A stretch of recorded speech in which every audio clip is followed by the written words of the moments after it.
In today's video, I'm going to teach you how to create a contact group in Outlook using Microsoft. This is a useful feature when you frequently send emails to a group of people, be it a project team, family, or any other collection of contacts. The process is straightforward once you know where to find the options. First, open up your Outlook account.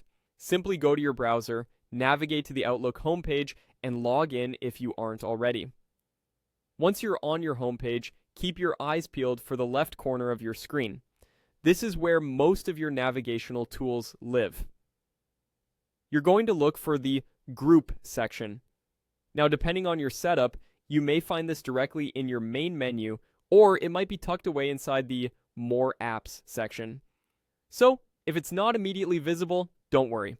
Just click on More Apps, and it should appear right away.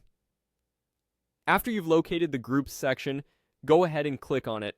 This will bring up the options you need to create a new group. You'll notice a button that says New Group. Click on that, and you're on your way to setting up a brand new contact group. Next, you'll need to type in your group name and a brief description. These can be anything you want, but it's a good idea to choose a name that clearly represents the group you're forming. Adding a description can be incredibly useful later, especially if the group's purpose evolves.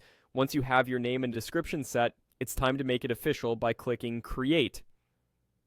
After a short moment, your group will be created, and you're then free to start adding members. To populate your group, you'll simply enter the emails of those you want to include and select Add.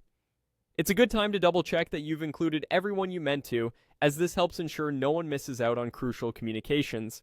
When your members are set, you can go back to your group by clicking its name in your list. It's here that you can manage group settings. Look for a pencil icon which allows you to edit the group details. You can change the name, update the description, or even delete the group if you ever need to start fresh. Adding new members later on is easy too. Head to the Members section, click on Add Members, found in the upper left corner, and input the new emails. Again, select Add, and just like that, your group has grown. By following these steps, you've now formed a contact group in Outlook. This is a great way to streamline your email communications and ensure everyone stays connected and informed. Thanks for watching, and I hope you found this guide helpful.